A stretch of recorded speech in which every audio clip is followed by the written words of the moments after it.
Lilian Calçados, ser feliz custa pouco. Apresenta Biografias de Nossa Gente.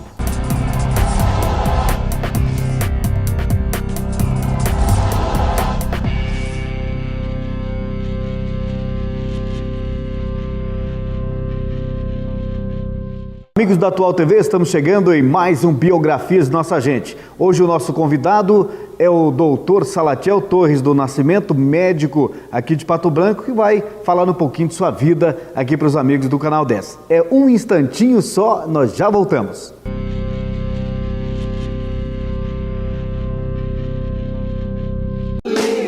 Ser feliz, alto astral, energia que contagia. Vem, vem, vem, vem curtir a alegria das coisas simples da vida. Lileão é assim, é amor, é vida e corpo, presente pra mim e pra você. Um toque de fantasia. Ser feliz custa pouco. Lileão Calçados. Novidade e todas as tendências, texturas, cores, transparências. escolher o detalhe final. Tradição no mercado tem o toque ideal. Parcianelo Acabamentos é beleza, é um show de lugar. Parcianelo Acabamentos, traga os seus sonhos pra cá. Guarani, 840 Pato Branco. A Galeazzi comemorou 30 anos e, mais uma vez, se reinventando, oferecendo o que é bom para você e para o seu carro e tendo a certeza de que é muito bom passar ano após ano equipando suas conquistas. Serviços e produtos você vai encontrar a segurança e conforto que seu carro precisa. Galeazzi, 30 anos equipando suas conquistas.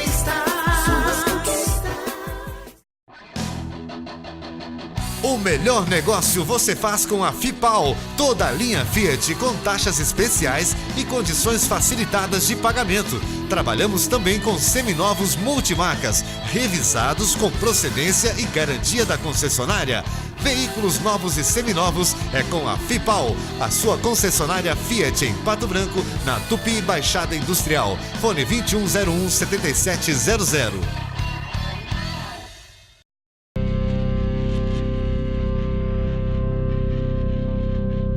Estamos de volta com você na Atual TV, com a força da Lilian Calçados, onde ser feliz custa pouco. E hoje, conversando com o Dr. Salatiel Torres do Nascimento, nosso convidado de Biografias. Dr. Salatiel, bem-vindo à Atual TV. Vamos falar um pouquinho da vida do senhor, né? Que tem uma vida atuante e muito aqui em Pato Branco, né? Estamos há quase 40 anos trabalhando como médico aqui em Pato Branco. Quase 40 anos. É uma vida, né, doutor? Mas o senhor é natural de onde? Eu sou natural do Rio Grande do Sul, da cidade de Campo Novo. Campo Novo é uma cidade que fica próximo a Ijuí, Cruz Alta, Santo Ângelo, naquela região do Alto Uruguai. A descendência de portugueses? Exatamente. Portugueses. E a família do senhor lá morava no interior, na cidade do Campo Alto? Olha aqui, ó, a gente morava no interior. Inicialmente, na cidade de Campo Novo, havia um distrito. Uhum. E nesse distrito é interior mesmo. Naquela época, você imagine há 60 e poucos anos atrás, né? Como é que era? Então, realmente era interior de verdade. E a gente se criou, eu fiz o curso primário nessa cidade do interior. E depois fui, a partir do ginásio, então a gente saiu de casa e fomos estudar na cidade de Cruz Alta. Que é maiorzinha ali da região. Uma cidade maior, uma cidade antiga, tem mais de 150 anos, cidade... Fez o segundo grau no tempo ali? Exatamente. A senhora é do tempo do propedêutico. Na época era o curso científico. Científico, antes do propedêutico ainda, curso científico.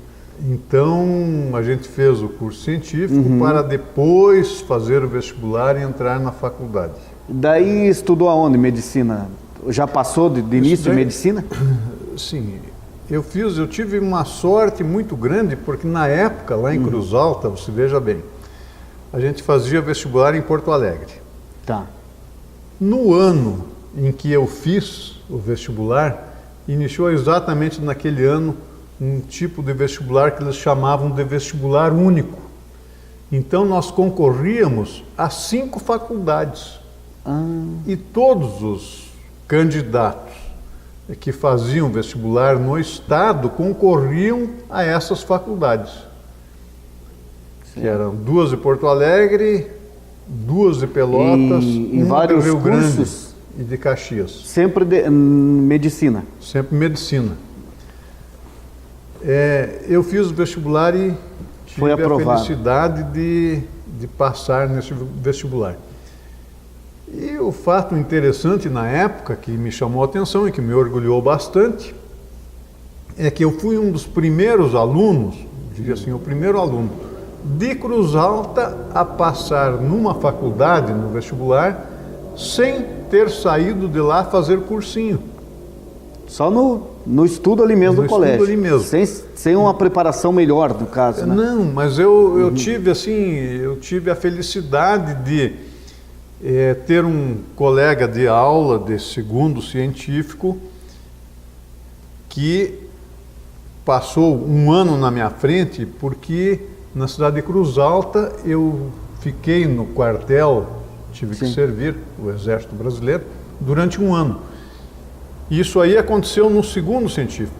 Então aqueles colegas do segundo científico que não foram, não entraram no quartel, então eles pularam um ano. Foram a Porto Alegre, fizeram um cursinho, se prepararam. Na época um cursinho famoso, que era o cursinho Mauá, e passaram no vestibular. Então, um grande amigo meu, o Oswaldo, me repassou o material, todas as apostilas. E o que aconteceu durante um ano? Estudou. Na minha casa, eu fiquei em casa o tempo todo. Eu fazia o terceiro científico e ficava, era uma mesa grande, maior que essa aqui, o dobro, onde eu tinha todas as apostilas, todos os livros, ficava estudando mesmo. Até a meia-noite, todos os dias, todos os dias, com uma lâmpada. Tinha saído do exército, 19, 20 anos, por aí. Anos, E uma lâmpada que eu baixei do teto bem próximo assim, que clareava bem, e eu ficava o dia todo estudando. Eu revisei toda a matéria, todinha. E o fato interessante é que eu mesmo me dizia assim, como é que eu passei no primeiro e segundo científico? Como é que eu passei? Porque eu aprendi tudo no terceiro ano. De como é que eu passei nesses anos primeiros aí? Aqui. Agora que eu estou aprendendo, daí eu aprendi a estudar. Né? Certo. Aí eu aprendi tudo. E realmente... E essa determinação que o senhor já tinha pelo vestibular, pela medicina, é de família ou só o senhor deu assim? Tem um histórico familiar. Assim. O meu avô era médico. E lá, nesse interior, no interior do município de Campo Novo, o meu avô tinha um hospital. Já é de família, então. O meu avô, ele era médico, tinha um hospital todo de madeira. Mas isso, estamos falando lá de 1930, 1940, esse hospital? Eu diria assim, 1800. É antigo, não, né? Mas um pioneiro da medicina aí, né? 1930 e poucos aí, lá. Né? O meu avô já trabalhava, eu nasci em 1948. Então, já tem esse histórico, assim, que seja lá como for, acaba influenciando. E outro detalhe, que a minha mãe, logicamente que ajudava no hospital, ela era aquela pessoa ajudante, então, e que, claro, sempre influencia. Que parece, a gente que olha de fora, que a medicina é quase que como uma política, fica nas famílias mesmo, né? A influência ou sei lá o que acontece. Médicos geralmente têm filhos médicos e assim vai. E outra coisa, na época não existia assim essa variedade de faculdades como existe hoje. Você já definia assim, ou você era médico, ou fazia medicina, se quiser estudar, ou era advogado, ou então trabalhar no Banco do Brasil. Que era bom também. Que era muito bom. Agora, era difícil como hoje em dia para entrar em medicina ou era bem pior naquele tempo? Era difícil. Era muito porque... difícil. Continua, eu até acho que hoje está um pouco mais fácil. Um pouco mais fácil, né? E o senhor cursou aonde a faculdade de medicina? Na Fundação Universidade de Rio Grande, na cidade de Rio Grande. Cidade de Rio Grande, é lá no sul mesmo. Exatamente, é uma faculdade federal. E na época era assistida por uma empresa grande, a Ipiranga, que mantinha a faculdade junto com... tinha os acordos que se fazem. Essa Ipiranga era uma grande fábrica de tintas, né? Acho que é isso, né? Não, na época era de petróleo. De petróleo mesmo. Depois passou a gasolina, tintas Ipiranga. Os postos de gasolina em Ipiranga. Ah, certo. Era de um grupo grande que iniciou, mesmo. Que construiu a universidade e daí passou a ser federal. Né? Isso início da década de 70, o senhor estudou lá? 68, por aí? Eu me formei em 1974. 74. Entrei na faculdade em 1969. 69, tem 5 anos. Fez residência lá? Em Porto Alegre, no Hospital Ernesto Dornelles. Era um hospital do Estado, um hospital do IP, na época, depois... E o hospital existe, é um hospital muito grande, existe até hoje ainda. Depois só uma perguntinha, como bom gaúcho, caiu para o lado do Inter ou do Grêmio? Sempre o azul predominou lá em casa. Tá certo. Eu acho que o meu pai era gremista e conseguiu... passar para os filhos. Passar para os filhos. Vamos seguir nessa linha. E depois de formado, jovem ainda, continuou lá para Porto Alegre? Como é que foi a sua carreira? Sabe que aí tem uma história interessante.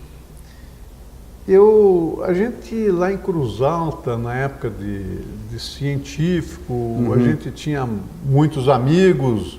Sim. E se fazia bastante festas, esse é o normal da juventude, né? Claro. Então, eu tinha já definido, quando me formar, eu não vou para Cruz Alta. Porque senão eu vou ficar lá no meio dos amigos e... Vou me acomodar. Então é uma decisão... Já tomada e realmente, depois de concluídos os estudos da faculdade, eu procurei um outro lugar, digamos, vou procurar algum lugar assim, longe daqui. E Pato Branco foi a cidade na época escolhida. Né? E como é que chegou lá, de Porto Alegre? O senhor já tinha contato com Pato Branco ou não? Não nenhuma. Tinha. Esse contato surgiu em 1972. Eu estava no 3º ano de faculdade, quando o meu pai, nós éramos 4 irmãos, todo mundo estudando, e ele estava tendo dificuldades para manter a turma. Aí, um dia ele conversou com a gente, disse, olha, Salatiel e o Odone, que era meu irmão, e eu estou tendo que me virar, eu tenho que conseguir mais terras para trabalhar. Ele era agricultor. Tem que conseguir mais terras. Aí eu vou ter que procurar em algum lugar onde seja mais barato a terra. Aí ele vendeu a terra que ele tinha lá em Cruz Alta, em Campo Novo, vendeu e comprou na cidade de Mangueirinha. Veio para o Sudoeste do Paraná. Veio para o Sudoeste do Paraná. Lá na década de 70, estava começando efetivamente, né? Foi no início, a agricultura, no início dos anos 70. Né? Daí ele comprou a terra em Mangueirinha. Aí veja só. Aí a gente voltando, tendo contato sempre com ele disse assim, Salatiel, mas eu sozinho, naqueles sertão lá, matão. Como é que vou fazer? Aí a gente veio. veio até Pato Branco, onde nos instalamos no Hotel Brasil. Era aqui. a maior cidade ali, né? A maior cidade era aqui. Aí a gente conheceu a região toda e desde aquela época eu já, digamos assim, já vislumbrei assim, digo, bom, aqui é um bom progredir, bom local para trabalhar. Perguntando para as pessoas assim, qual era o melhor hospital da região? O melhor hospital da região era a Policlínica Pato Branco. Então daí que a gente foi conversar com o Dr. Celso Wilgert, o Dr. Miguel Belmonte, Luiz Carlos Borges da Silveira, que eram os donos do hospital. E já houve assim uma conversa prévia de que quando eu me formasse, o hospital estaria de portas abertas. Aquele tempo, acho que 73 que o senhor esteve aqui, já tinha 3 hospitais aqui, né? São Lucas, tinha o São José e a Policlínica. Então, quer dizer, uma cidade, o que devia ter de habitantes naquela época, já tinha 3 hospitais, né? A cidade tinha muito pouco calçamento, asfalto não existia. Nada, né? Mas o senhor gostou do impacto? Gostei, exatamente. Pelo entusiasmo do pessoal que morava aqui. Já era... Ali a gente já via, né? Na saúde, se formando esse polo que virou hoje em dia, né? Na educação, com bons professores, na comunicação já era avançada, Pato Branco, né? Pelaquela época, né? E era uma cidade assim que entusiasmava exatamente pelo potencial de trabalho que existia aqui. A gente via movimento e já naquela época assim, já bem movimentado e com perspectivas de crescimento. Então foi o que nos entusiasmou. E aí o seu pai ficou aqui por Mangueirinha? Ele ficou. Acabou ficando em Mangueirinha e depois que a gente terminou os estudos lá em... Aí vocês vieram. 75, e como é que ele se virou aí sozinho? Comprou uma fazenda relativamente grande? Não, ele comprou lá em Mangueirinha. Mas que daí tinha que desbravar próximo, tudo, né? Tinha que desbravar tudo, né? Ele saiu de lá com as terras prontas para o plantio. Chegou aqui, daí pegou o trabalho pela frente. Tem histórias assim, ó, e eu me lembro muito bem. A gente conversando, ele disse assim, Salatiel, um dia eu sentei em cima de uma árvore lá e chorei, vendo de tanto serviço que tinha para fazer. Puxa, derrubar, arrancar topo, árvores, etc. Tudo. Era todo um preparo, que era uma terra de pinheiros, né? Era um mato, né? E depois, assim, 150, 200 pessoas todos os dias para juntar raiz de pinheiro, limpar, né? Nó de pinho. Nó de pinho, era... Limpar, preparar o terreno para plantio. Meu Deus do céu, então, que desafio, era um serviço assim que ele... ele ficou a vida inteira depois aqui? Ficou. Depois ele cresceu bastante ali, daí comprou serraria, laminadora e aproveitava aquela madeira que era... Aí o senhor veio para cá em que ano, então, para morar em Pato Branco? 1975. Se formou 74, 75. Já veio, seu pai já estava por aqui também? Já, mas desde 1972 eu já tinha... O contato com com Pato Branco, já tinha nas férias, eu vinha para cá. E então se formou, veio para cá, residência, tudo certinho? Exatamente. E como é que o senhor viu aquela transformação ali de 75... A medicina evoluiu muito na sua visão? Olha aqui, ó, a medicina continua. Pato Branco, eu não tenho dúvida nenhuma que em termos de medicina lidera todas as cidades da região aqui. Na época, nós superávamos Cascavel. Depois Cascavel cresceu muito, faculdade de medicina, etc. E logicamente que numa região mais distante também e mais favorável ao desenvolvimento em função do movimento, então nos ultrapassou. Mas, até hoje, das cidades da região aqui, tenho plena e absoluta certeza que em termos médicos nós estamos na linha de frente. Um outro detalhe, o senhor chegou em 75 aqui, hoje o senhor é envolvido na sociedade, com política e outros afazeres.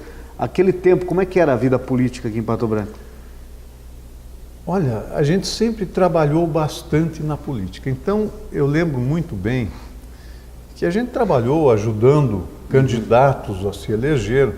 Participamos numa eleição como candidato a vice-prefeito. Perdemos na época.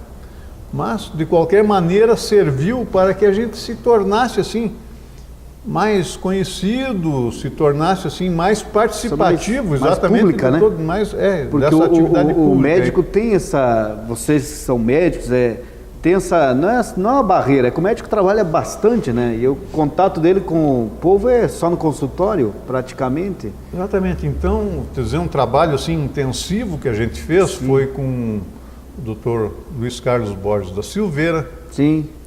Foi até ministro, né? Exatamente, que foi ministro. Depois, o doutor Alceni Guerra também, que também nós ministro. Trabalhamos intensamente. Sim. Nas bases, assim. Quantas grandes lideranças saíram da Policlínica Pato Branco, né? Exatamente isso aí. Então, então, isso aí a gente valoriza e aprende também muita coisa. Lidar com problemas, assim, com dificuldades, etc., porque a gente vê que não é só fazer uma eleição, só ganhar, sempre surgem novos desafios, né? Exatamente, novos desafios aí pela frente, então tem que se resolver. E profissionalmente, o senhor ficou de 75 até teve um tempo que o senhor parou a clinicar? Como é que foi? Exatamente, não, eu ocupei a presidência da Policlínica Pato Branco, durante a presidência, a direção, não a presidência direto propriamente, mas a direção do hospital, e parei com o consultório durante uns 10 anos mais ou menos. Para reiniciar, daí eu saí de Pato Branco durante 2 anos, fiz uma nova especialidade, que eu fazia cirurgia geral. Então, eu parti para a cirurgia do aparelho digestivo, que envolve endoscopia, colonoscopia, enfim, os exames do aparelho digestivo. E tive a felicidade, assim, de me sair muito bem, e hoje, graças a isso aí, que eu me mantenho ainda no mercado, porque me satisfaz intimamente. Exatamente. Muito bem e essa evolução profissional é preciso também, exatamente, né, doutor? Então, foram 2 anos assim que eu me afastei e que foi altamente positivo. Eu diria assim, mudou minha vida, né? Fez uma especialização dentro dessa área. Exatamente, dentro da área. Porque quando lá o senhor terminou a faculdade, lá em meados de 70, me corrija se eu estiver errado, formava-se médico, depois começou, acho que sim, especialistas em determinadas áreas do corpo humano, né? Você veja aqui, a gente, quando chegou aqui, operava era o médico geral, né? Era o médico geral, né? Geral. E daí, com a vinda de especialistas, então foi se restringindo, cada um dentro de uma área. Por exemplo, eu fazia cirurgia de varizes também. Aí chegou o cirurgião vascular, depois mais outro.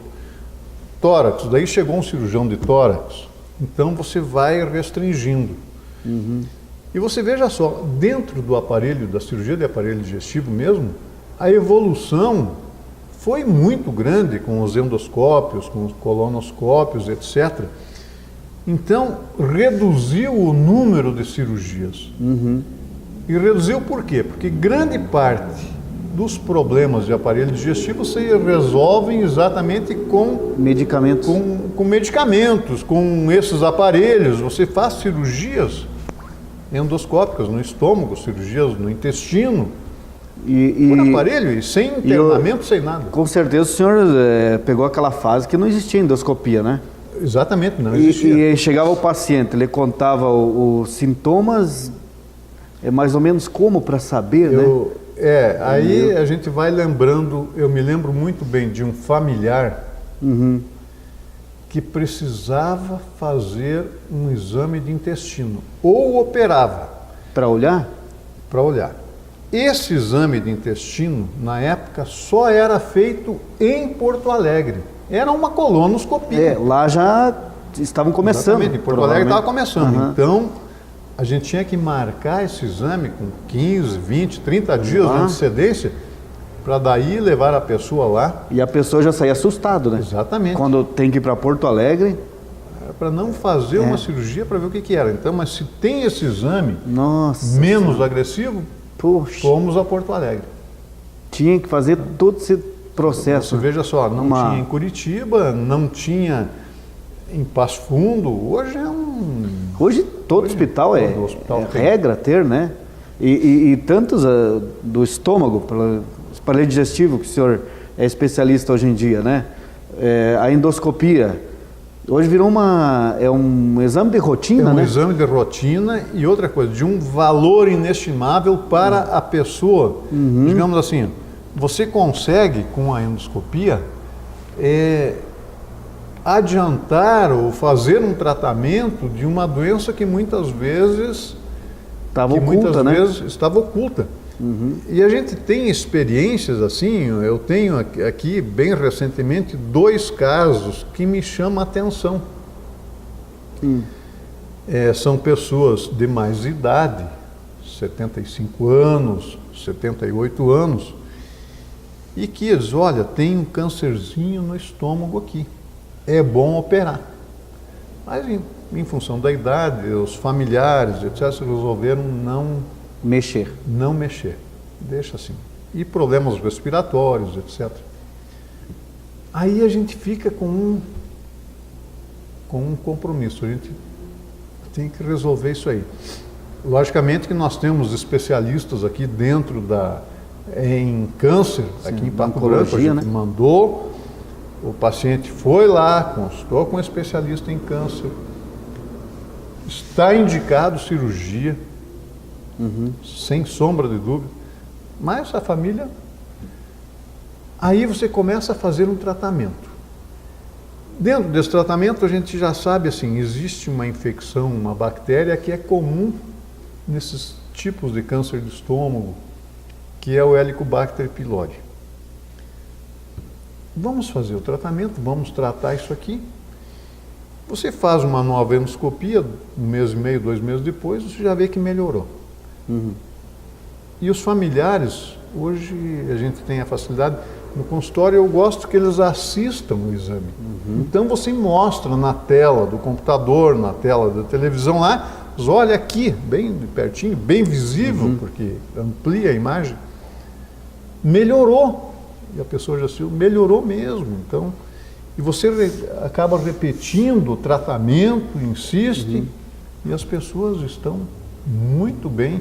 E a gente faz repetindo biópsias sempre. Acompanhando o caso, né? Aquele câncerzinho que estava lá sumiu, não tem mais, só aparece só alguma com então, medicamentos. É uma coisa assim, às vezes, que até insiste, vamos ver, será que eu não peguei em algum outro lugar? Insisto de novo, e repete o exame. E está funcionando. E as pessoas bem felizes da vida. E os medicamentos evoluíram também, né, doutor? Exatamente, os medicamentos também, né? Então, uma eficácia melhor, né? E tantas pesquisas, né?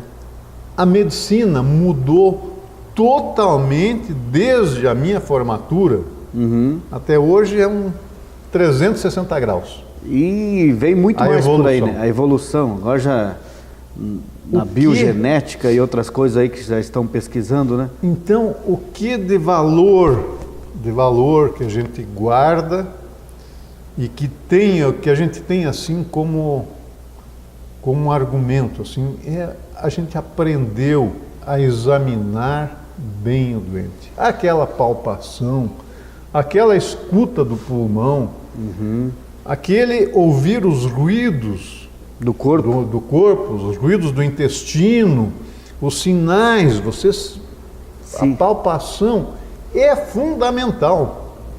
E a gente tem encontrado assim pessoas que vêm às vezes com ressonância magnética, com tomografia, com não sei o quê. Se palpa, não, mas está aqui o problema. Não precisava ter feito isso aí, não precisava tanto exame. Aqui. E é só médico com mais idade que consegue? Não, logicamente que você tem que valorizar, a gente aprende na faculdade. O exame físico é fundamental. E além da conversa. Além da conversa. Uma boa conversa ajuda muito, né? Como ajuda, né? Então... Bom, nós vamos no intervalinho, Dr. Salatiel, e já voltamos a conversar mais sobre a vida do Dr. Salatiel Torres do Nascimento.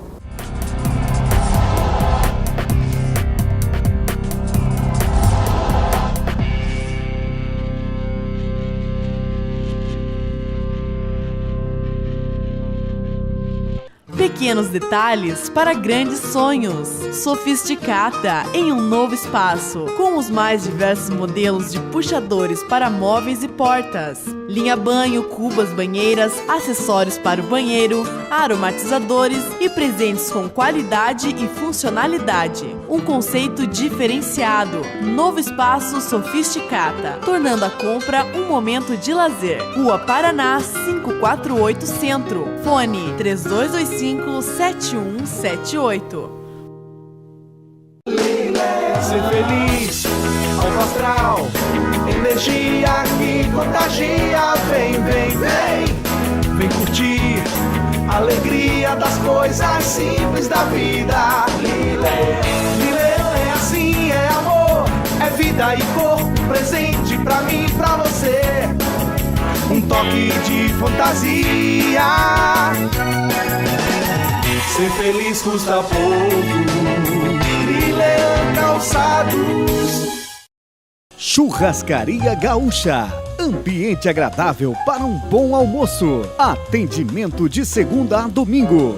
Buffet livre com muitas opções. Saladas, massas e carnes. Todos os dias, espeto corrido com o mais autêntico churrasco gaúcho, somente com carnes selecionadas. Também marmitex e carnes assadas para levar para casa. À noite, atendemos festas e eventos. Um ótimo atendimento para você, seus amigos e seus familiares. Churrascaria Gaúcha, na Rua Paraná 368, com estacionamento próprio. Fone 3224-8457. Lojas Paraná tem tudo em calçados adulto e infantil. Confecções para toda a família. Além de cama, mesa e banho. Lojas Paraná tem seção de materiais esportivos. São bolas, tênis, agasalhos e acessórios para todas as modalidades esportivas. Trabalhamos também com artigos gauchescos, chapéus, botas masculinas e femininas, alpargatas, bombachas, guaiacas, camisas, lenços e bandeiras. Compre tudo em até 6 vezes nos cartões de crédito. Lojas Paraná, a loja amiga de Pato Branco e região. Rua Guarani 342 Centro. Fone 3224-5650.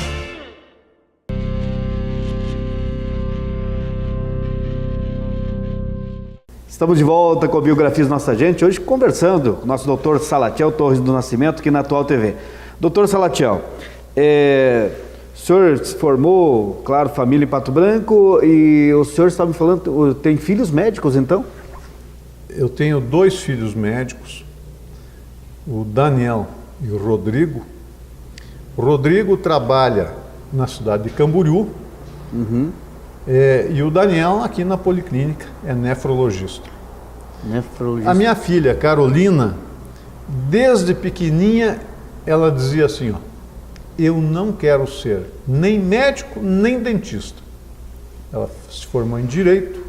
E saiu da área da saúde. Saiu da área da saúde e hoje ela teve a felicidade de conseguir a transferência para Pato Branco e é procuradora federal aqui na cidade. Olha que maravilha, hein? Que maravilha. Atualmente, eu acho que não posso deixar de dizer que eu tenho mais 2 filhos pequenos. Vamos falar, claro. Tá, eles estão ainda 11 anos e 7 anos. Como é o nome deles? Estão estudando. Salatiel Júnior e Ana Luísa. São os filhos juntos com mandar um abraço para nossa querida Anne, né? Está aí com a Sofisticata, também a Anne é uma batalhadora, né, doutor Salatiel? E ela ajuda muito, o senhor tem essa promoção que vocês fazem sempre todos os anos, o Dia da Secretária. Como é que nasceu essa ideia? Olha, a Anne é uma secretária executiva. Ela fez a faculdade, secretariado executivo bilíngue, E sempre teve, digamos assim, ocupou algumas funções no posto de saúde, onde ela trabalhava, funções na área administrativa, onde ela aplicava esse conhecimento dela. Depois a gente se casou, etc. Aí ela falou, Sebastião, a profissão, a função de secretária é uma função muito importante. É muito importante e tem que ser valorizada. Você tem 2, 3 secretárias lá, vamos no dia da secretária, vamos fazer alguma coisa para ela. Uma homenagem para ela. Uma homenagem. E organizamos sim, um bolo lá no consultório. Mas, tudo bem, no ano seguinte se ampliou e nós fizemos no Hotel Regente um chá, um café da tarde lá, um café colonial. Algumas secretárias. Com várias secretárias do prédio, onde a gente tem o consultório. E hoje nós já estamos no 12º encontro das secretárias. E já ficou um evento tradicional da nossa cidade. Exatamente. Né? E aí essa festividade passou a ter uma abertura para secretárias de outras áreas também. E agora, no dia 27, que é o dia que vai ser comemorado os secretários, nós já estamos com mais de 400 secretárias inscritas para a festividade. Nossa! E sempre, convenhamos, é uma festividade que a gente tem assistido sempre, a gente faz parte, a Anne que organiza e a gente faz parte. É um espetáculo mesmo, sempre com shows diferentes, são cantores. E é um evento exclusivamente feminino, né? Exclusivamente para as mulheres feminino mesmo, para as secretárias. É lógico, vão alguns homens, sempre comparecem, mas a festa é das secretárias e das mulheres. Que ideia interessante. E esse evento também vocês revertem parte do lucro ao hospital. Exatamente. Era um evento assim sem fins lucrativos. Neste ano, já que eu ocupo a função de presidente da fundação do Hospital do Câncer aqui de Pato Branco, e nós estamos precisando arrecadar fundos para a reforma do prédio do Hospital do Câncer, então decidimos melhorar um pouco mais a programação e elevar um pouco o preço. Todo o dinheiro que sobrar será destinado ao hospital. Ao Hospital do Câncer. Dias atrás vocês também realizaram a ação do bingo, né? Exatamente, esse bingo, graças à população de Pato Branco, a comunidade aí, já deu para pagar alguma coisa, e já vou te dar o valor mais ou menos, deu quase R$9.000, 8.000 e poucos reais de lucro. E logicamente que a gente não tem despesa em função da ajuda do comércio local. Que contribuem com os brindes. Contribuem com os brindes. Nós tivemos brindes espetaculares, fogões, televisão, máquinas de lavar, então tudo doado. Tudo doado. Olha que maravilha. A gente não comprou nada, então eu até diria assim, eu superficialmente, sem saber do preço do material que foi doado, que foi sorteado no bingo, né? Ultrapassava em muito a arrecadação que tivemos. Então eu até penso que se nós vendêssemos o cartão de bingo a R$1, se vendêssemos a R$2, poderia faturar e valeria a pena da mesma forma, né? Valeria a pena da mesma forma, porque eu tenho certeza que todo o pessoal que ganhou brindes, ganhou brindes de altíssimo valor, graças ao comércio local. Que colabora sempre, né? Uma terceira ação que vocês irão realizar, então, será o Dom Burger Feliz, o Dia Feliz? Dom Burger Dia Feliz. Então, isso aqui é uma ideia de um amigo nosso, do Lauro Zanoni, dono da revista Diferença, e que sugeriu, Salatiel, lá em Cascavel é feito o MAC Dia Feliz. Aliás, o MAC Dia Feliz é feito em várias capitais, onde tem o McDonald's, mas nós aqui não temos. Mas nós temos o Dom Burger, né? Um Dom Burger que acampou a ideia também. Né? Encampou a ideia, aceitou e convenhamos, é um excelente hambúrguer que nós não temos. E eles têm condições perfeitamente de fazer um bom trabalho. Trabalho. Então, qual é a nossa intenção? É que com o apoio da comunidade de Pato Branco, e aí a gente insiste, precisamos da comunidade, precisamos dos estudantes, das várias faculdades, da universidade, para que colaborem e ajudem, vendendo esses hambúrgueres e comprando. Claro. Então, tem um grupo de alunos, o 2º ano da Faculdade de Direito em Mater Dei, que encampou a ideia e dentro da Faculdade Mater Dei eles vão colocar... Vender. Será no dia 12 de outubro, então? No dia 12 de outubro. O dia todo, praticamente, né? O dia todo vai ser vendido. O preço estipulado é R$15 por hambúrguer, por lanche. Por lanche. Vai um refrigerante, é um combo, batatinha, né? O pacotinho lá. Esse dinheiro será destinado à reforma do Hospital do Câncer.